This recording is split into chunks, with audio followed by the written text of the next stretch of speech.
حي على الفلاح.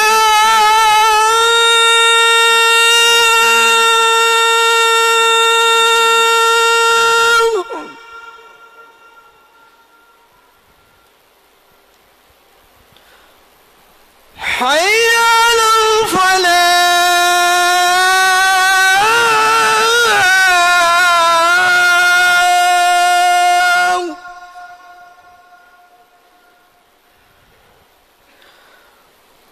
الله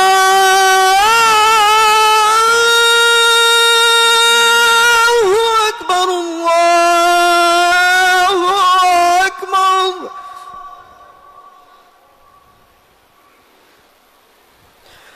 لا إله إلا الله.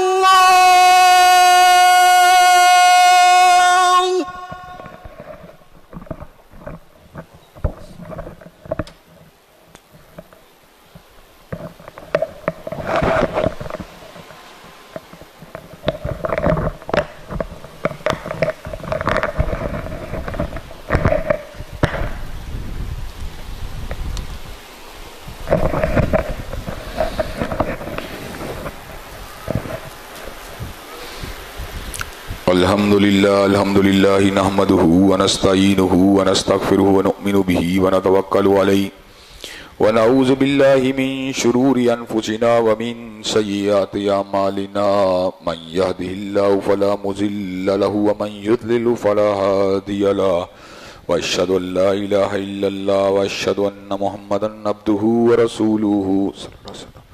أما بعد فإن خير الحديث كتاب الله وخير الهدي هدي محمد صلى الله عليه وسلم وشر الأمور محدثاتها وكل محدثة بدعة وكل بدعة ضلالة وكل ضلالة في النار. أما بعد أعوذ بالله السميع العليم من الشيطان الرجيم. هو الذي أرسل ودین الحق لیظہرہ علی الدین کلہ. ہر قسم کی تعریفات اللہ مالک الملک کے لیے ہیں جنہوں نے جنات اور انسان کو بنیادی طور پہ اپنی پوجا، اپنی بندگی اور اپنی عبادت کے لیے بنایا ہے. جنات اور انسان کی تخلیق کا حقیقی اور بنیادی مقصد یہی تھا کہ وہ بارگاہ رب العالمین میں آیا کریں، اپنی جبین نیاز کو مالک کائنات کی بارگاہ میں آ کے جھکایا کریں، اپنے دست سوال کو کبریا کی بارگاہ میں آ کے پھیلایا کریں، اپنی کمر کو حالت رکوع میں اس کی بارگاہ میں آ کے ہم کیا کریں، اسی کی تکبیر کی صداؤں کو بلند کیا کریں، اسی کی تحلیل کے آوازوں کو اجاگر کیا کریں اور اسی کی تسبیح گیت گایا کریں. چنانچہ ارشاد ہوا وما خلقت الجن والانس الا لیعبدون، اور میں نے نہیں بنایا جنات اور انسان کو مگر اپنی پوجا، اپنی بندگی اور اپنی عبادت کے لیے. اللہ تبارک و تعالیٰ کی تعریف و توصیف کے بعد عرب عرب انگنت اور بے شمار درود و سلام ہوں اس ہستی اقدس و مقدس پر کہ جن کا نام نامی اور اسم گرامی محمد کریم صلی اللہ علیہ وآلہ آلہ وصحبہ وبارک وسلم ہے. اللہ رب العزت نے امام کائنات کو اہل کائنات کی ہدایت اور ان کی رہنمائی کے لیے مبعوث فرمایا اور آپ کی ذات بابرکات کے ذریعے اہل کائنات کی ہدایت اور ان کی رہنمائی کا خوب بندوبست فرمایا. اللہ رب العزت نے امام الہدیٰ علیہ الصلوۃ والتسلیم کی سیرت طیبہ میں طرح طرح کی خصوصیات کو ودیت فرما دیا تھا اور گوناگوں قسم کی صفات کو آپ کی ذات اقدس و مقدس کا حصہ بنا دیا تھا. اور ان تمام باتوں سے بڑھ کر یہ کہ میرے نبی کی زندگی میں کوئی صبح ایسی نہیں آئی، کوئی شام اور کوئی رات ایسی نہیں آئی، دکھوں کی کوئی گھڑی خوشیوں کا لمحہ ایسا نہیں آیا جب مالک کائنات نے اپنی تائید کو، اپنی نصرت کو اور اپنی حمایت کاملہ کو آپ کے شامل حال نہ فرمایا ہو. اور ان تمام باتوں سے بڑھ کر یہ کہ رشک رب نے اپنی آخری کتاب حمید کو سید العرب والعجم امام المتقین والابرار حضرت اشرف الانبیاء والمرسلین حضرت خاتم النبیین جناب محمد کریم صلی اللہ علیہ وسلم کے قلب اطہر پہ نازل فرما دیا تھا. حضرت محمد کریم صلی اللہ علیہ وسلم کے قلب اطہر پہ نازل ہونے والی یہ کتاب رہتی دنیا تک کے لوگوں کے لیے ایک دیباچہ ہے، زندگی گزارنے کا ایک کامل اور مکمل طریقہ ہے. بہت سے انسان اس کتاب پہ عمل کرتے ہیں جبکہ بہت سے لوگ اس سے محروم رہتے ہیں. اس کی باتوں پہ عمل کرنے سے، اس کی نصیحتوں پہ عمل کرنے سے، جو اس کی باتوں کو مانتا ہے، جو اس کی نصیحتوں کو مانتا ہے، اس کا نتیجہ یہ نکلتا ہے فَلَنُحْيِيَنَّهُ حَيَاتًا طَيِّبَةً، اللہ اس کو طیب زندگی عطا فرما دیتے ہیں. اور جو اس کے پیغامات سے روگردانی کرتا ہے من اعرض عن ذکری فإن لہ معیشۃ ضنکا، اللہ اس کے جیون کو تنگ کر دیتے ہیں.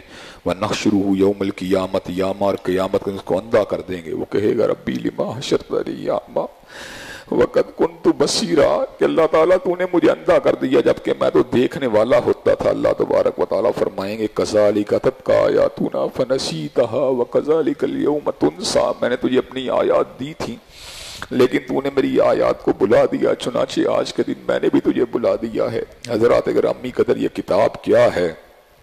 ہدایت کی، نورانیت کی، عروج کی، بلند بختی کی، جنت کی طرف رہنمائی کرنے والی ایک عظیم الشان دستاویز ہے. جس نے اس کے ساتھ پیار کیا وہ اللہ تبارک و تعالیٰ کے قریب ہو گیا. جس نے اس کی قربت کو اختیار کیا وہ اللہ تبارک و تعالیٰ کی رحمتوں کا حقدار ٹھہرا. اور جس نے اس کے اوپر ایمان لایا اور جس نے اس کے اوپر عمل کر کے دکھلایا، اللہ تبارک و تعالیٰ نے اس کے تمام خطاؤں کو معاف کر دیا اور اس کی سیئات سے درگزر فرما دیا، اس کے معاملات کو سنوار دیا. والذین آمنوا وعملوا الصالحات وآمنوا بما نزل علی محمد وهو الحق من ربهم کفر عنہم سیئاتہم واصلح بالہم. جو اللہ تبارک و تعالیٰ فرماتے ہیں جو ایمان لاتا ہے اور نیک عمل کرتا ہے اور اس کتاب کے پر ایمان لاتا ہے جس کو میں نے محمد علیہ السلام کے قلب تھر پہ نازل فرما دیا، کفر عنہم سیئاتہم واصلح بالہم، میں اس کی خطاؤں کو معاف کر دوں گا اور اس کے جملہ معاملات کو سنوار دوں گا. حضرات گرامی قدر، کتاب اللہ سے انسانوں کے معاملات سنور جاتے ہیں، انسان سیدھے راستے کو چلنا شروع ہو جاتا ہے. جو جتنی جلدی اس کو پکڑ لیتا ہے اتنا ہی فائدہ ہوتا ہے، اور جو جتنا لیٹ پکڑتا ہے اتنے ہی اس کو بحرانوں کا سامنا کرنا پڑتا ہے، اس کو اتنی ہی تنگیوں کا سامنا کرنا پڑتا ہے. کتنی ہی روحانی بیماریاں ایسی ہیں اور کتنی ہی جسمانی اور نفسیاتی عارضے ایسے ہیں جو فقط اس کتاب کے ساتھ تمسک کی وجہ سے اللہ تبارک و تعالیٰ دور فرما دیتے ہیں. کتنے ہی ضعف ایسے ہیں، کتنی ہی کمزوریاں ایسی ہیں، کتنے ہی بحران ایسے ہیں جن سے اللہ تبارک و تعالیٰ فقط اس کتاب کے ساتھ تمسک کو اختیار کرنے کی وجہ سے انسانوں کو نجات دلا دیتے ہیں. حضرات گرامی قدر، اس کتاب کے اندر فصاحت ہے، بلاغت ہے، اس کتاب کے اندر پیغام ہے، اس کتاب کے اندر دستور ہے. یہ کتاب ایک کامل منشور ہے. حضرات گرامی قدر، اس کتاب کا جو موضوع بھی اٹھائیں وہ اپنی جگہ پر ایک الگ حیثیت کا حامل ہے، منفرد ہے، تر و تازہ ہے، بے مثال ہے، بے نظیر ہے، یگانہ ہے، یکتا ہے. انہی عظیم الشان موضوعات میں سے ایک عظیم الشان موضوع جس کا تعلق حضور علیہ السلام کے نظام بابرکت کے ساتھ ہے. میں اپنی چند گزارشات کو آپ حضرات کے گوش گدار کر رہا ہوں گزشتہ کئی خطبات جمعہ سے. حضرات گرامی قدر، حضرت رسول اللہ صلی اللہ علیہ وسلم ایک دین کو لے کے آئے تھے. دین کے اندر مذہب شامل ہوتا ہے لیکن مذہب کے اندر دین شامل نہیں ہوتا. مذہب روحانی بالیدگی کا ایک طریقہ ہوتا ہے، مذہب انفرادی اصلاح کا ایک طریقہ ہوتا ہے. مذہب کے اندر انسانوں کی زندگی گزارنے کے جو ہوتے ہیں پورے رنگ ڈنگ نہیں ہوتے. مذہب کے اندر روحانیت ہوتی ہے، عبادت ہوتی ہے، للہیت ہوتی ہے، پاکیزگی ہوتی ہے، پاک دامنی ہوتی ہے.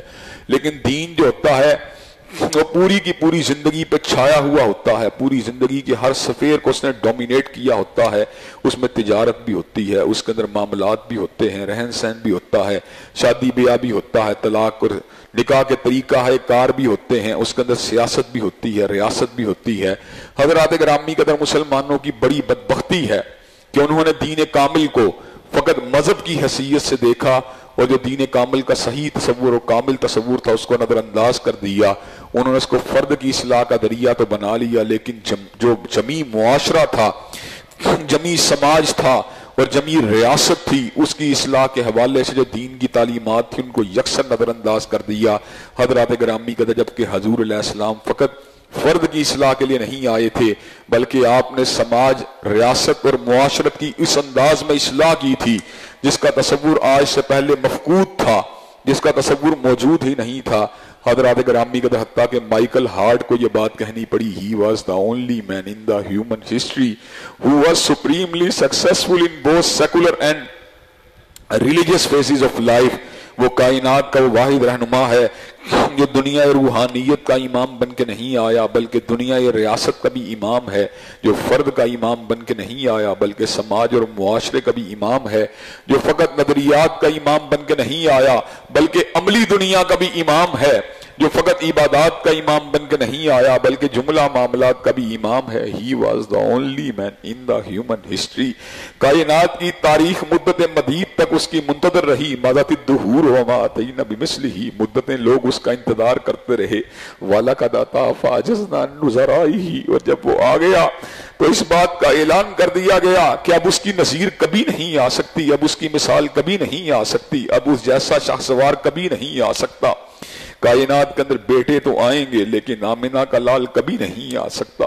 باپ تو آئیں گے لیکن فاطمہ کا بابا کبھی نہیں آ سکتا. تاجر تو آئیں گے لیکن بحرین کا حزینہ دار کبھی نہیں آ سکتا. سپہ سالار تو آئیں گے لیکن بدر احد کا سپہ سالار کبھی نہیں آ سکتا. فاتح تو آئیں گے لیکن فاتح مکہ کبھی نہیں آ سکتا. اور حضرات گرامی قدر سواریوں پہ بیٹھنے والے تو آئیں گے لیکن براق کا سوار کبھی نہیں آ سکتا. حتیب تو آئیں گے لیکن حتیب مسجد نبوی شریف کبھی نہیں آ سکتا. حضرات گرامی قدر امام تو آئیں گے لیکن آدم و ابراہیم کا امام کبھی نہیں آ سکتا. ساقی تو آئیں گے لیکن ساقی کوثر کبھی نہیں آ سکتا. اور شفاعت کرنے والے، سفارشیں کرنے والے تو آئیں گے لیکن شفیع المذنبین کبھی نہیں آ سکتا. چادر اوڑھنے والے تو آئیں گے لیکن مدثر کبھی نہیں آ سکتا. کمبل اوڑھنے والے تو آئیں گے لیکن مزمل کبھی نہیں آ سکتا. بشارت دینے والے تو آئیں گے لیکن بشیر کبھی نہیں آ سکتا. ڈرانے والے تو آئیں گے لیکن نذیر کبھی نہیں آ سکتا. رحمت کرنے والے تو آئیں گے لیکن رحمت للعالمین کبھی نہیں آ سکتا. حضرات گرامی قدر کائنات کے اندر ایک ہی مثال تھی کہ زمانہ مدت مدید تک جس کا منتظر رہا، اور جب وہ مثال کائنات میں آ گئی تو آنن فانن چند برس کے اندر ہی پھر ابر رحمت اللہ تبارک و تعالیٰ کی دنیا کے اندر چھا گئی. ظلم مٹ گیا اور خشونت مٹ گئی اور بربریت مٹ گئی اور کائنات کے اندر انتشار حلف شار مٹ گیا، ظلم مٹ گیا. حضرات گرامی قدر پھر کیا ہوا؟ یحل لہم الطیبات ویحرم علیہم الخبائث ویضع عنہم مصرہم والاغلال التی کانت علیہم. جس نے طیب چیزوں کو حلال کر دیا اور ناپاک چیزوں کو حرام کر دیا. ویضع عنہم مصرہم والاغلال التی کانت علیہم، اور ان بوجھوں کو اور ان توقوں کو انسانیت گلے سے باہر نکال دیا جن توقوں نے اور جن بوجھوں نے انسانیت کی کمر کو توڑا ہوا تھا، جنہوں نے انسانیت کو جو تھا بٹکایا ہوا تھا، جنہوں نے انسانیت کو دبایا ہوا تھا، جنہوں نے انسانیت کو پسماندہ کیا ہوا تھا، جنہوں نے انسانیت کو جو تھا عجیب و غریب قسم کے چکروں میں ڈالا ہوا تھا. حضرات گرامی قدر حضور ایک کامل نظام کے ساتھ آئے جس کی اساس توحید تھی. حضور علیہ السلام نے اسی توحید کی بنیاد پر تصور اخوت کو پیش کیا، تصور امت کو پیش کیا، جسد واحد کا تصور کو پیش کیا اور ملت بیضا کے ایک ایسے تصور کو پیش کیا جن کے اندر شناخت جو ہوتی تھی وہ نہ انسان کی شناخت جو ہوتی تھی وہ تو اپنے قبیلے کی بنیاد پہ ہوتی تھی، قوم کی بنیاد پہ ہوتی تھی، لیکن اجتماعیت کی جو بنیاد تھی حضرت رسول اللہ نے بتلا دی کہ اجتماعیت کی بنیاد نہ علاقہ ہے، نہ قوم ہے، نہ رنگ ہے، نہ نسل ہے، بلکہ اجتماعیت کی بنیاد کلمہ طیبہ ہے. اللہ کی وحدانیت کی بنیاد پہ قوموں کو مجتمع فرما دیا. جب مجتمع ہو گئے اور ایک جمعیت کی شکل اختیار کر گئی کہ حزب کی شکل اختیار کر گئے، اور حزب بھی کیسا حزب تھا جس کے بارے میں اس بات کی نوید تھی کہ یہ حزب جو ہوگا کائنات پہ غالب آئے گا. حضرات گرامی قدر مکہ مکرمہ میں جب حضور علیہ السلام اپنے چند ساتھیوں کے ساتھ تھے، کیا کبھی سوچ سکتا تھا کہ رومت الکبریٰ مٹ جائے گا، کسریٰ مٹ جائے گا؟ لیکن اللہ نے اس امر کا پہلے ہی اعلان فرما دیا تھا وَمَن يَتَوَلَّ اللَّهَ وَرَسُولَهُ وَالَّذِينَ آمَنُوا فَإِنَّ حِزْبَ اللَّهِ هُمُ الْغَالِبُونَ. جو اللہ سے پیار کرتا ہے، جو رسول اللہ سے پیار کرتا ہے، جو اہل ایمان سے پیار کرتا ہے، پھر ایک جمعیت کی شکل اختیار کر جاتا ہے فَإِنَّ حِزْبَ اللَّهِ هُمُ الْغَالِبُونَ. تو ایسے حزب کو دنیا کی کوئی طاقت شکست نہیں دے سکتی جس کا دل جو ہے میلا نہ ہو، جس کے دل میں کھوٹ نہ ہو، جس کے دل کے اندر قومیتوں کے بت نہ بستے ہوں، جس کے دل کے اندر علاقہ پرستی نہ ہو، جس کے دل کے اندر برادری اور پارٹی پرستی نہ ہو. اس حزب کو کائنات کی کوئی طاقت شکست نہیں دے سکتی. حضرات گرامی قدر حضور علیہ السلام نے ان کو ایک نصاب دیا. نصاب کیا تھا؟ اللہ کی کتاب تھی، آپ کی سنت مطہرہ تھی جس کے اندر زندگی گزارنے کے تمام طریقے تھے. حضرات گرامی قدر اور اس کے بعد حضور علیہ السلام نے معاشرے میں بعض چیزوں کو امپلیمنٹ کیا. ان امپلیمنٹیشن والی چیزوں میں سر فہرست جو تھی وہ اللہ تبارک و تعالیٰ کے لیے نماز کی ادائیگی تھی، حضرات گرامی قدر حضرت رسول اللہ نے نماز کے قیام کا حکم دیا، نماز کی ادائیگی کا حکم دیا، اور اللہ تبارک و تعالیٰ کے فرامین واضحہ کو کائنات کے لوگوں کے سامنے رکھ دیا، وَرْكَعُوا مَعَ الرَّاكِعِينَ، اور رکوع کیا کرو، رکوع کرنے والوں کے ساتھ کیا کرو، حافظوا علی الصلوات والصلاۃ الوسطی وقوموا للہ قانتین، اور نمازوں کی حفاظت کیا کرو، خصوصاً نماز وسطی کی حفاظت کیا کرو، اللہ تبارک و تعالیٰ کی بارگاہ میں بڑے ادب کے ساتھ، بڑے وقار کے ساتھ، بڑے سکون کے ساتھ، بڑے احترام کے ساتھ، بڑی یکسوئی کے ساتھ اس کی بارگاہ میں کھڑے ہوا کرو۔ اور اس امر کا اعلان فرما دیا، قد افلح المؤمنون الذین هم فی صلاتهم خاشعون، کہ وہ مومن کامیاب ہوں گے جو اپنی نمازوں میں حیثیت اختیار کرنے والے ہوں گے۔ حضرات گرامی قدر اس بات کا بھی اعلان فرما دیا، وَأْمُرْ أَهْلَكَ بِالصَّلَاةِ، کہ تم نے اپنے گھر والوں کو بھی نماز کا حکم دینا ہے، قُوا أَنفُسَكُمْ وَأَهْلِيكُمْ نَارًا وَقُودُهَا النَّاسُ وَالْحِجَارَةُ، اپنے آپ کو بھی آگ سے بچاؤ اور اپنے گھر والوں کو بھی آگ سے بچاؤ۔ کیسی آگ سے؟ وَقُودُهَا النَّاسُ وَالْحِجَارَةُ، جس کا ایندھن انسان اور پتھر ہیں۔ دنیا کی ہر آگ جو ہے وہ پتھروں کے گرنے کے بعد بجھتی ہے، لیکن یہ جہنم کی آگ بڑی ہی عجیب ہے، یہ فیول بڑا ہی عجیب ہے۔ یہ فیول پتھروں کے جل جانے کے بعد مزید اچھلتا ہے، مزید بھڑکتا ہے۔ اس کے اندر انسانوں کو جلانے کی اور انسانوں کو بسم کرنے کی اور انسانوں کو مسموم کرنے کی تمام تر لوازمات موجود ہیں۔ وَقُودُهَا النَّاسُ وَالْحِجَارَةُ، اور اس کا ایندھن انسان اور پتھر ہیں۔ حضرات گرامی قدر نماز کے قیام کا آپ نے اس انداز قدر حکم دیا کہ حضرات گرامی قدر صبح سے لے کر رات تک مختلف اوقات کے اندر انسانوں کو پکار آتی رہی، حی علی الصلاۃ، حی علی الفلاح کی آوازیں آتی رہیں، اللہ اکبر، اشہد ان لا الہ الا اللہ، اشہد ان محمد رسول اللہ، حی علی الصلاۃ، حی علی الفلاح کی آوازوں کے ساتھ سین مسجد طرف بلائے جانے کا پیغام دیا جاتا رہا۔ حضرات گرامی قدر مقصد کیا تھا؟ اقیم الصلاۃ لذکری، کہ نماز کو قائم کیا جائے تاکہ اللہ تبارک و تعالیٰ کے ذکر کو جاری و ساری کیا جا سکے۔ اللہ تعالیٰ کو اس بات کا پتہ تھا انسان اندھیروں کا راہی ہے، انسان مشکلات کا عادی ہے، انسان مشکلات کا پھنسا ہوا ہے، مشکلات سے نکلنا چاہتا ہے، لیکن میرے ذکر کے بغیر، میری یاد کے بغیر کبھی ان مشکلات سے باہر نہیں نکل سکتا۔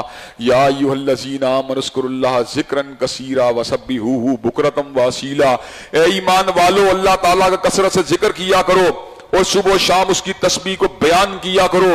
هو الذی یصلی علیکم وملائکتہ لیخرجکم من الظلمات الی النور وکان بالمؤمنین رحیما، اور اس کے فرشتے تمہارے اوپر درود بھیجتے ہیں تاکہ تمہیں اندھیروں سے نکال کے روشنی کے راستوں کو پر چلا دیا جائے، اور مومنوں کے اوپر بڑی ہی شفقت کرنے والا ہے، بڑا ہی رحم کرنے والا ہے۔ اس کو اس بات کا پتہ تھا، فاذکرونی اذکرکم، جب میرے بندے میرا ذکر کریں گے تو پھر میں ان کا ذکر کروں گا، اور جب میں ان کا ذکر کروں گا تو پھر میرے بندوں کے مسائل باقی نہیں رہیں گے۔ اللہ تعالیٰ کو پتا تھا اس کا دل جو ہے وہ شہوات کا مرکز ہے، اس کا دل جو ہے سفلی خواہشات کا مرکز ہے، اس کے دل کے اندر بھانت قسم کی خواہشات جنم لیتی ہیں، اس کے نفس کے اوپر شیطانی القاء ہے، اس کا نفس جو ہے اس کو خواہشات کے ہجوم میں جو ہے گرفتار کرنے کی کوشش کرتا ہے۔ حضرات گرامی قدر، یہ خواہشات جو ہوتی ہیں اس کے کردار کا، اس کی اخلاقیات کا جنازہ نکال کے رکھ دیتی ہیں۔ جب کوئی بندہ زناکار بن جاتا ہے، جب کوئی بندہ شرابی بن جاتا ہے، جب کوئی بندہ بد نظری والا بن جاتا ہے، جب کوئی بندہ فحش کو بن جاتا ہے، اس کے پلے کیا رہتا ہے؟ حضرات گرامی قدر اس کے پلے کچھ بھی نہیں رہتا۔ بعض روایات کے مطابق یہ بات معلوم ہوتی ہے کہ ایک مرتبہ کا زنا 60 سال کی نیکیوں کو کھا جاتا ہے۔ حضرات گرامی قدر زنا کی اس گرفت سے بچنے کے لیے اور شہوات کے اس ہجوم سے بچنے کے لیے اور بے راہروی کے جو تھا انسانوں کے اندر فتور سے بچنے کے لیے اللہ تبارک و تعالیٰ نے نمازوں کے شیڈیول کو انسانوں کے لیے مرتب فرما دیا اور اس امر کا اعلان فرما دیا، ان الصلاۃ تنہی عن الفحشاء والمنکر، کہ بے شک نماز فحشی اور برائی کے کاموں سے روکنے والی ہے، اور ساتھ ہی پیار کے ساتھ اور بڑے دلاسا دیتے ہوئے، بڑی وضاحت کے ساتھ، بڑی شرح بسط کے ساتھ اس بات کو بھی واضح فرما دیا، والا ذکر اللہ اکبر، فحشی تو بڑی چھوٹی بات ہے، منکرات تو بڑی چھوٹی بات ہے، والا ذکر اللہ اکبر، اللہ کا ذکر تو بہت ہی بڑی چیز ہے۔ اللہ کا ذکر تو انسانوں کو فحشی اور گناہوں کے کاموں سے فقط نہیں بچاتا بلکہ وہ تو اللہ تعالیٰ کی معرفت کے راستے پہ انسانوں کو چلا دیتا ہے، وہ تو اللہ تبارک و تعالیٰ کی پہچان انسانوں کو عطا کر دیتا ہے، وہ تو اللہ تبارک و تعالیٰ کی قربتوں کے راستے پہ انسانوں کو چلا دیتا ہے۔ حضرات گرامی کا ذکر الہی جو ہے اس کی طرف مائل کرنے کے لیے، راغب کرنے کے لیے اللہ تبارک و تعالیٰ نے ایک شیڈیول مرتب فرما دیا۔ وہ شیڈیول کیا تھا؟ اس شیڈیول کے اندر انسانوں کو کچھ نہ کچھ اپنے مواقیت کی، اپنے اوقات کی قربانی دینا پڑنی تھی۔ حضرات گرامی کے فجر کو اس وقت بلاوا دیا جب انسان اپنے بستر کے اندر موجود تھا۔ اللہ تبارک و تعالیٰ کو پتا تھا کہ الصلاۃ خیر من النوم، کہ نیند ہے اس کے مقابلے میں نماز انسانوں کے لیے بڑی ہی بہتر ہے، کہ نیند سے تو جسموں کو راحت ملتی ہے لیکن نماز کی ادائیگی کے بعد پورے نفس انسانی کو راحت ملتی ہے۔ نماز کی ادائیگی کے بعد روحوں کو جو ہے اطمینان ملتا ہے، نماز کی ادائیگی کے بعد جسم کی کثافتیں دور ہو جاتی ہیں۔ حضرات گرامی کہتے ہیں جتنا نیند تجھے سکون دیتی ہے، وضو کے چلو جو ہیں اس سے زیادہ تیرے لیے سکون بخش ہیں۔ جتنی نیند تیری صحت کے لیے ضروری ہے اس سے کہیں بڑھ کر نماز تیری صحت کے لیے ضروری ہے۔ نیند جو ہے تیری فقط جسمانی راحت کا بندوبست کرتی ہے، لیکن نماز جو ہوتی ہے تیرے پورے لائف کے سرکل کو جو ہے وہ اس انداز کے اندر منظم اور مرتب کرتی ہے کہ جس وقت تو نیند سے بیدار ہوتا ہے اور تو نے نماز کو نہیں پڑھا ہوتا، تیرا دماغ جو ہوتا ہے شیطانی خیالات کی آماج کا ہوتا ہے، تو اپنے بالوں کو کتر رہا ہوتا ہے، تو اپنے بالوں کو موڑ رہا ہوتا ہے، تو موسیقی کو سن رہا ہوتا ہے، تو سیٹیوں کو بجا رہا ہوتا ہے، تو گانوں کو گا رہا ہوتا ہے، تو مختلف طرح کی لڑکیوں کے بارے میں سوچ رہا ہوتا ہے، تو تیز ڈرائیونگ کے بارے میں غور و ہوش کر رہا ہوتا ہے، تو سکریچوں کو لگانے والی باتوں پہ غور و فکر کر رہا ہوتا ہے، تو دفتر میں جا کر ہٹو بچوں کی باتیں کرنے پہ غور و فکر کر رہا ہوتا ہے، تو دفتر میں جا کے اونچی اونچی آواز سے شہی بگاڑنے کے پلاننگ کو مرتب کر رہا ہوتا ہے۔ لیکن جب تیری زندگی کا آغاز نماز سے ہوتا ہے، تیرے میں عز ہوتا ہے، تیرے میں انکساری ہوتی ہے، تیرے میں للہیت ہوتی ہے، تیرے میں متانت ہوتی ہے، تیرے میں لوگوں کے ساتھ رواداری کا جذبہ ہوتا ہے، تیرے میں خیر خائی ہوتی ہے، تجھے پتا ہوتا ہے اللہ اکبر اللہ اکبر، میں اللہ کے مقابلے میں بہت ہی چھوٹا ہوں، بہت ہی چھوٹا ہوں، ذرہ ناچیز ہوں، میں نے اللہ کو بڑا مانا ہے۔ تو گھر سے باہر نکلتا ہے جھکی ہوئی نگاہوں کے ساتھ نکلتا ہے، تیرے دل کے اندر کسی حسینہ کی زلفوں کا خیال نہیں ہوتا، تو بچوں کے پیٹ کو پالنے کے لیے نکلتا ہے، تو بیوی کی امنگوں کو پورا کرنے کے لیے نکلتا ہے، لیکن تجھے پتا ہوتا ہے کہ میں نے اپنی صبح کا آغاز جو تھا للہیت کے ساتھ کیا تھا، میں نے اپنی صبح کا آغاز جو تھا وہ اللہ تبارک و تعالیٰ کے سامنے جھک کے کیا تھا۔ یہ چیزیں جو ہوتی ہیں تیرے اندر ایک احتساب کی قوت کو پیدا کر دیتی ہیں، یہ چیزیں جو ہوتی ہیں تجھے اللہ تبارک و تعالیٰ کے سامنے کھڑے ہونے کا حوصلہ اور جذبہ جو ہے تیرے اندر ودیت کر دیتی ہیں۔ حضرات گرامی قدر ایسے عالم کے اندر پھر جس وقت دوپہر کا ٹائم اللہ تعالیٰ نے فجر کے بعد ظہر کے ٹائم کو مقرر فرما دیا۔ ظہر کا ٹائم کیا تھا؟ اس وقت جو تھا آفس کا کام، ملازمت کا کام پورے عروج کے اوپر تھا۔ حضرات گرامی قدر اللہ تعالیٰ کو پتا تھا یہ 15-20 منٹ کے اندر جب نماز پڑھ کے آئے گا اس کے کام کے اندر کوئی کمی نہیں آئے گی، اس لیے کہ رزق دینے والی تو میری ذات ہے، رزق کی تقسیم کرنے والی تو میری ذات ہے۔ اللہ تعالیٰ نے تجھے تیرے دفتری کام کے دوران آزمایا، تجھے ظہر کی نماز کا بلاوا دیا، تجھے ظہر کی نماز کے لیے بلایا۔ حضرات گرامی قدر تو آفس کے کام میں منہمک تھا، تو یونیورسٹی کالج کے کام میں منہمک تھا، لیکن حیا علی الصلاح اور حیا علی الفلاح کی آواز نے تجھے یہ بات سمجھائی کہ یونیورسٹی کا کام ہو یا کالج کا کام ہو یا دفتر کا کام ہو، اس کی ثانوی حیثیت ہے، اصل حیثیت اللہ کے سامنے جھکنے کی ہے۔ حضرات گرامی قدر تو اللہ تبارک و تعالیٰ کے سامنے جھکا، نتیجہ کیا نکلا؟ جب تو دفتری کام کو کرنے کے لیے دوبارہ آیا، تیری سپیڈ پہلے سے بڑھ کر تھی، تیری ایفیشنسی پہلے سے بڑھ کر تھی، تیری استعداد پہلے سے بڑھ کر تھی، تیری کنسنٹریشن اور تیرے فوکس کے اندر ایک عروج کی کیفیت پیدا ہو چکی تھی۔ اس کے مد مقابل جب تو نے نماز کو نہ پڑھا، تیری منہ کے اندر جمائیاں تھی، تیرے تصورات کے اندر الجھاؤ تھا، تیری فکر کے اندر جو تھی پرپیش تیری فکر تھی، اور ایسے عالم میں تیری روح جو تھی وہ اس کے اندر کسل مندی تھی، تیرا نفس جو تھا سستی کا شکار تھا، اور تیرے وجود کے اندر بدی کے تمام لوازمات اور رخصاہٹیں موجود تھیں۔ حضرات گرامی کے اندر پھر عصر کے وقت بلاوا آیا۔ عصر کا وقت وہ وقت تھا جب کاروبار کے پورے عروج کی بات تھی، منڈیوں کے اندر جو تھے تاجر داخل ہو رہے تھے، اور بہت سے تاجر منڈیوں سے باہر نکل کر اپنے شہروں کی طرف جانے کی باتیں کر رہے تھے۔ تیرے ساتھ تیرا بیٹا تھا، تیرے ساتھ تیرا بھائی تھا، اور تجھے اس بات کی فکر تھی کہ ایسے عالم کے اندر اگر میں نے دکان کو خیر بات کہہ دیا تو کہیں ایسا نہ ہو تجارت میں گھاٹا پڑ دے، مگر اللہ کی یہ بات آئی حافظوا علی الصلوات والصلاۃ الوسطی وقوموا للہ قانتین، تو نے نمازوں کی حفاظت کرنی ہے، خصوصاً نماز عصر کی حفاظت کرنی ہے۔ تیرے کاروبار کو مندہ نہیں پڑنے دوں گا، تیرے کاروبار کو چلاؤں گا، تیرے کاروبار کو چلانے والی میری ذات ہے، رزق دینے والی میری ذات ہے، عروج دینے والی میری ذات ہے، خیر ہائی تیری جو ہے وہ میرے پاس ہے، اور تیرے جملہ معاملات جو ہے ان کا قبضہ اختیار میرے پاس ہے۔ پروردگار عالم نے کیا کیا؟ تیرے سارے کے سارے کاموں کو سنوار دیا۔ حضرات گرامی کا عصر کی نماز پڑھ کے جب تو واپس آیا تو تیرے تمام کے تمام کام جو تھے ان کے اندر بہتری تھی۔ حضرات گرامی کا عصر کی نماز کے بعد تیرے ملازم نے تجھے یہ بات بتلائی کہ جو آرڈر بک ہونے کے امکانات نہیں تھے وہ آرڈر بھی بک ہو چکا ہے، جو چیز جو تھی جس کا آرڈر دستیاب نہیں تھا حضرات گرامی قدر وہ مال بھی ہمیں میسر آ چکا ہے۔ حضرات گرامی قدر اس لیے کہ تو اللہ کے سامنے گیا تھا، تو نے یہ بات کہی تھی ایاک نعبد و ایاک نستعین، اللہ میں تیری ہی پوجا کرنے والا ہوں، تیری ہی بندگی کرنے والا ہوں۔ پھر مغرب کی نماز کے ٹائم بلاوا آیا۔ مغرب کی نماز کا وقت کون سا وقت تھا؟ جب تجھے ورزش کی پڑی ہوئی تھی، تو دکان کو بند کر کے آیا تھا، تو نے اپنے آفس کی ڈیوٹی کو انجام دے لیا تھا، تیرا دل جو تھا وہ جاگنگ کی طرف مائل تھا، تیرا دل جو تھا وہ واک کی طرف مائل تھا، تیرا دل رننگ کی طرف مائل تھا، تو فزیکل فٹنس کی بات کر رہا تھا، لیکن مؤذن اذان دے رہا تھا، حی علی الصلاۃ اور حی علی الفلاح کی آوازیں آ رہی تھی۔ مؤذن تجھ کو یہ بات سمجھا رہا تھا کہ جاگنگ کا وقت ابھی نہیں بیتا، واک کا وقت ابھی نہیں بیتا، رننگ کا وقت ابھی نہیں بیتا۔ اگر تو مغرب کی نماز کو پڑھ کے چلا جائے گا تجھے پھر بھی واک کا وقت مل جائے گا، اور اس واک کے دوران تو اذکار مسنونہ کو بھی پڑھتا رہے گا اور واک بھی کرتا رہے گا۔ تیرے لیے جملہ امکانات موجود تھے، لیکن تو نے جب مغرب کی نماز کے وقت جو تھا اس کو نظر انداز کر کے واک کی، تو پھر ایک دن تو گھر آیا، تیرے گھٹنے کے اندر انجری تھی، تیرے ٹہنے کے اندر درد تھا۔ حضرات گرامی قدر اس کے مد مقابل جس وقت تو نماز کے بعد باہر نکلا تو تو نے اس بات کو محسوس کیا کہ جتنی آکسیجن تو کشید کیا کرتا تھا آج اس سے زیادہ آکسیجن تیرا وجود جو ہے کشید کر رہا ہے۔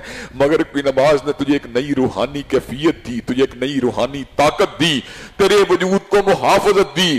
اگر تم مغرب کی نماز کے بغیر واک کرنے کے لیے نکلتا تو تیری نظروں میں الجھاؤ ہوتا، تیری نظر ٹیڑھی ہوتی اور تیری نظروں کے اندر بدنظری کے تمام لوازمات اور امکانات موجود ہوتے، لیکن مغرب کی نماز کے وقت تجھے پتا تھا، تو نے اہدنا الصراط المستقیم کے الفاظ کہے تھے، صراط الذین انعمت علیہم کے الفاظ کہے تھے، تجھے پتا تھا اگر میری نگاہ ترچھی ہوگی تو میرا رب مجھ کو دیکھ رہا ہے، اگر میری نگاہ ٹیڑھی ہوگی تو میرا رب مجھ کو دیکھ رہا ہے، اگر میں بدنظری کا ارتکاب کروں گا تو میرا پروردگار عالم مجھے دیکھ رہا ہے۔ پھر عشاء کے وقت بلاوا آیا۔ عشاء کا وقت وہ تھا جب کچن کے اندر سے دھوئیں کی بینی بینی خوشبوئیں آ رہی تھیں، وہ سالن پک رہا تھا۔ حضرات گرامی قدر کا سالن تیار ہوتا تو پروردگار عالم تجھے نماز کو مؤخر کرنے سے نہ روکتے، مگر ابھی سالن کی تیاری میں وقت تھا، ابھی کڑاہی کے اترنے میں وقت تھا، ابھی ہنڈیا کے پکنے میں وقت تھا۔ حضرات گرامی قدر لیکن تو کیا کیا؟ تو نے عجیب بات کی، تو نے پروردگار عالم کو بلا دیا، تو نے للہیت کو بلا دیا، تو نے نماز کی ادائیگی کے لوازمات کو بلا دیا، تو نے مقصد تحلیق کو بلا دیا، تو نے جس مقصد کے لیے تجھے پیدا کیا گیا اس کو نظر انداز کر دیا۔ حضرات گرامی قدر اب کیا تھا؟ عشاء کی نماز کے بعد ہانڈیا کے مرچ کی شکایت تھی، ہانڈیا کے نمک کی شکایت تھی، بیوی کے ساتھ الجھاؤ تھا، اور کھانے کے اندر پھیکا پن تھا، کھانے میں طمانینت نہیں تھی۔ حضرات گرامی قدر اس کے مد مقابل اگر تو نے عشاء کی نماز کو بر وقت ادا کیا ہوتا تو تیرے کھانے میں تراوت ہوتی، تیرے کھانے میں لذت ہوتی، تیرے کھانے میں سکون ہوتا۔ حضرات گرامی قدر یہ لائف کا ایک سرکل تھا جس نے تجھے ذکر اللہ کی طرف راغب کیا، اور اللہ تبارک و تعالیٰ نے اس مقصد کی طرف تیری رہنمائی کی۔ ان فی خلق السماوات والارض واختلاف اللیل والنہار لآیات لأولی الالباب، بے شک زمین و آسمان کی تحلیق میں اور رات اور دن کے آنے جانے میں نشانیاں عقل والوں کے لیے، الذین یذکرون اللہ قیاما وقعودا وعلی جنوبہم، ان لوگوں کے لیے جو غور و فکر، جو صبح و شام دن کے اجالوں میں رات کے اندھیروں میں اٹھتے بیٹھتے اپنے پہلوؤں کے پر اللہ کو یاد کرتے ہیں، وَيَتَفَكَّرُونَ فِي خَلْقِ السَّمَاوَاتِ وَالْأَرْضِ، وہ زمین و آسمان کی تحلیق کے پر غور و فکر کرتے ہیں اور یہ بات کہتے ہیں ربنا ما خلقت هذا باطلا سبحانك فقنا عذاب النار، اللہ تو نے جو کچھ بھی بنایا ہے باطل نہیں بنایا، اللہ تبارک و تعالیٰ تیری ذات پاک ہے، ہمیں آگ کے عذاب سے محفوظ و مامون فرما لے۔ حضرات گرامی قدر جس وقت تیرے اندر ایک ایسی سپرٹ پیدا ہوئی تو خود ایمانداری سے بتلا، تو دیانتداری سے بتلا. کیا تو کبھی زنا کی طرف جائے گا؟ کیا تو کبھی شہوات کی طرف جائے گا؟ کیا تیری کبھی نگاہ ٹیری ہوگی؟ کیا کبھی تیری نگاہ ترچھی ہوگی؟ حضرات گرامی قدر، اللہ نے تجھے احسن تقویم بنایا تھا. اللہ تجھے جانوروں درندوں کی طرح اور بہیمیت کے راستے کو چلتے ہوئے نہیں دیکھنا چاہتے تھے. اللہ نے اس امر کا اعلان فرما دیا، والذین کفروا یتمتعون ویاکلون کما تاکل الانعام والنار مثوی لہم. کافروں کا کھانا پینا اور سہن سہن جو ہے، رہن سہن جو ہے، وہ جانوروں کی مانند ہے. والنار مثوی لہم، اور ان کے لیے اللہ تبارک و تعالیٰ نے جہنم کے ایندھن کو تیار کر دیا ہے. حضرات گرامی قدر، اس کے مد مقابل جو تو انسانیت کے زمرے میں تھا، صحیح معنوں میں انسانیت کا جو تھا تیرے اندر، انسانیت صحیح معنوں میں موجود تھی، تو ایسے عالم میں پروردگار عالم نے پھر اس امر کا اعلان فرما دیا، لقد خلقنا الانسان فی احسن تقویم، کہ میں نے انسان کو بہترین تقویم میں پیدا کیا. حضرات گرامی قدر، حضور علیہ السلام نے معاشرے کے تزکیے کے لیے، اس کی طہارت کے لیے، اس کی للہیت کے لیے، اس کے رخ کو سیدھا کرنے کے لیے اللہ تبارک و تعالیٰ نے کیا کیا؟ اللہ تبارک و تعالیٰ نے کہ حبیب نے اپنے حبیب کے ذریعے نظام الاوقات ایک جو تھا نمازوں کا عطا فرما دیا. اس نظام الاوقات نے پورے کے پورے معاشرے کو جکڑ کے رکھ دیا. حضرات گرامی قدر، صحابہ کرام رضوان اللہ مجمعین بہت بڑے مجاہد تھے. ان کی ہر وقت نگاہ جو ہوتی تھی ادائے دین پہ ہوتی تھی، لیکن نمازوں نے ان کے اندر ایک ایسی حشیت کو پیدا کیا، ایک ایسی للہیت کو پیدا کیا کہ ہر آن ہر سو ان کا دل خوف خدا میں ڈوبا ہوا ہوتا تھا. اور کسی کہنے والے نے کیا خوب بات کہی، ہاتھ میں تلوار ہو اور دل میں ہو خوف خدا، ہاتھ میں تلوار ہو اور دل میں ہو خوف خدا. یسربی تہذیب کتنی دل نشیں اور سادہ ہے. حضرات گرامی قدر، نمازوں کا یہ نیٹ ورک جو تھا، اس کو چلانے کے لیے مساجد کو قائم کیا گیا، اس کو چلانے کے لیے اللہ تبارک و تعالیٰ کی مسجدوں کو جگہ جگہ پہ قائم کیا گیا. حضور جس جگہ جلوہ افروز ہوا کرتے تھے، وہاں پر آپ کی پہلی فکر ایک ہی ہوا کرتی تھی کہ نمازوں کو قائم کر دیا جائے. نمازوں کے قیام کے لیے جو جگہوں کو قائم کر دیا جائے، مصلوں کو قائم کر دیا جائے، مساجد کو قائم کر دیا جائے. نمازوں کے اہتمام کے لیے، نمازوں کے التزام کے لیے حضور علیہ السلام ہر وقت بے تاب رہا کرتے تھے، ہر وقت بے قرار رہا کرتے تھے. زندگی کے آغاز سے لے کر زندگی کے اختتام تک آپ کی نگاہ اگر ہوتی تھی، قیام صلاۃ پہ ہوتی تھی، اقام صلاۃ پہ ہوتی تھی، نظام صلاۃ پہ ہوتی تھی. حضرات گرامی قدر، حضور علیہ السلام نے نمازوں کو کس انداز میں قائم فرما دیا، صحابہ کرام کو کس انداز میں نماز کی رغبت دی، کس انداز میں ان کی نماز کی رہنمائی کی. حضرات گرامی قدر، اس حوالے سے اپنی گزارشات کو انشاءاللہ آئندہ خطبہ جمعہ میں آپ حضرات کے سامنے رکھا جائے گا. اللہ تبارک و تعالی ہم سب کو نمازوں کو قائم کرنے والا بنائے. وآخر دعوانا الحمدللہ رب العالمین.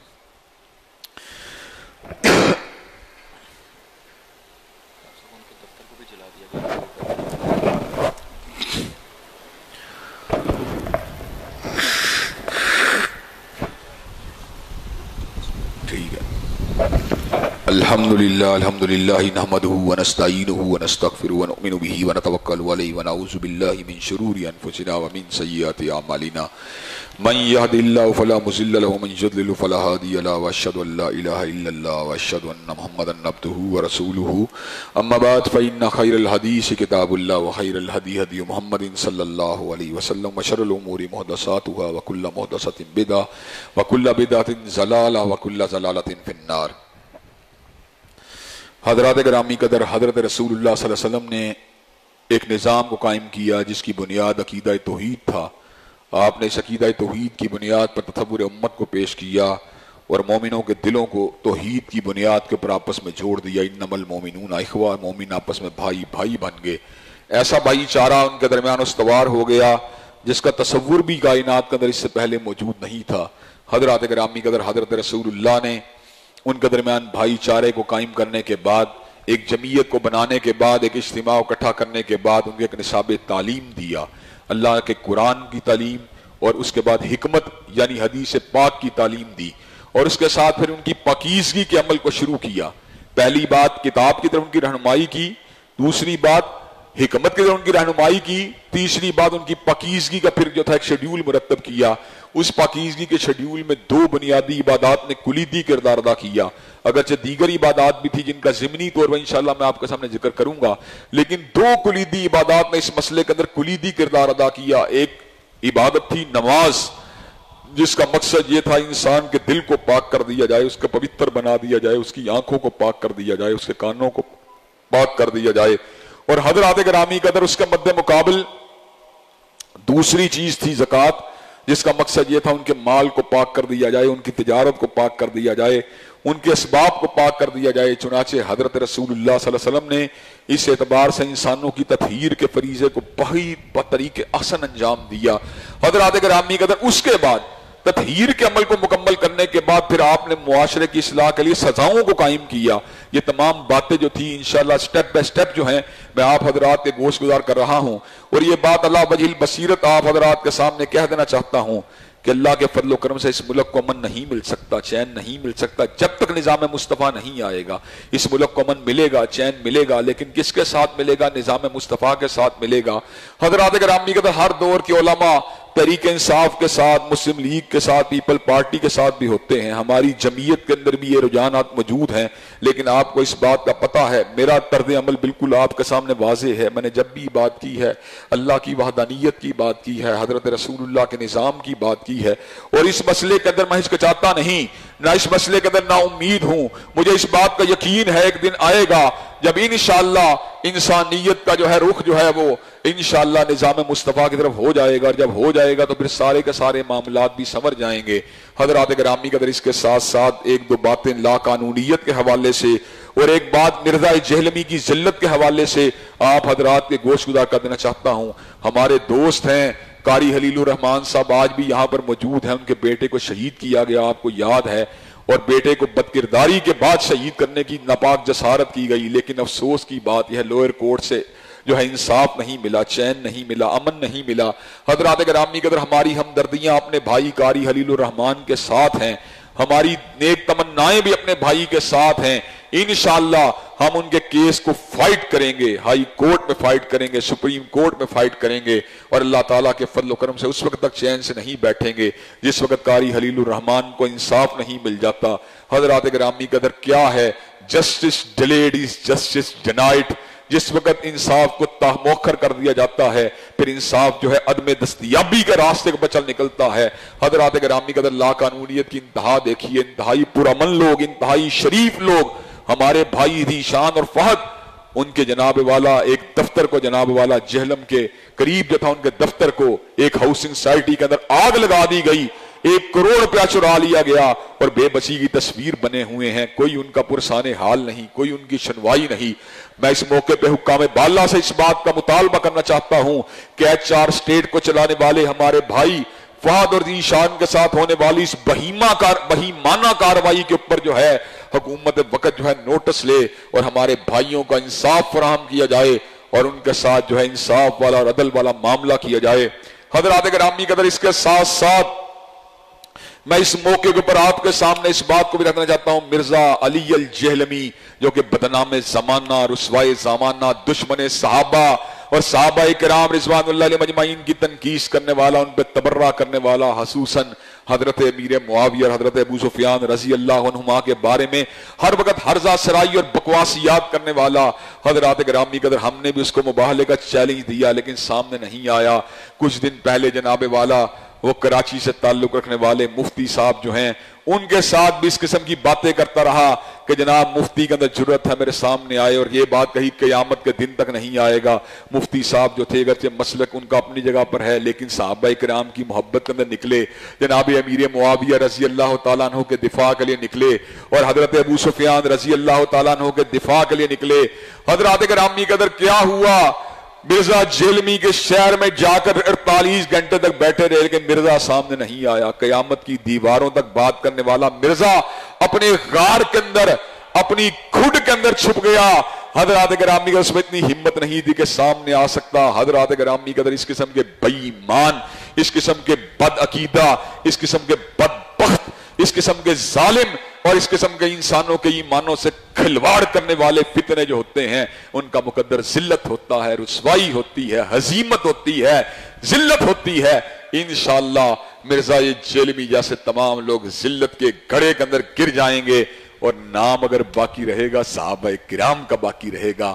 حضرت علی المرتضیٰ کے جو تھی تقدس اور تقدیس کے جھنڈے بھی گاڑے جاتے رہیں گے، اہل بیت کی عظمت کا ذکر بھی ہوتا رہے گا، اور حضرت امیر معاویہ کی صحابیت کا دفاع بھی ہوتا رہے گا۔ اللہ تبارک و تعالیٰ اس قسم کے فتنوں کو جو ہے اپنے منطقی انجام تک پہنچائے۔ ان اللہ یامر بالعدل والاحسان وایتاء ذی القربى وینہی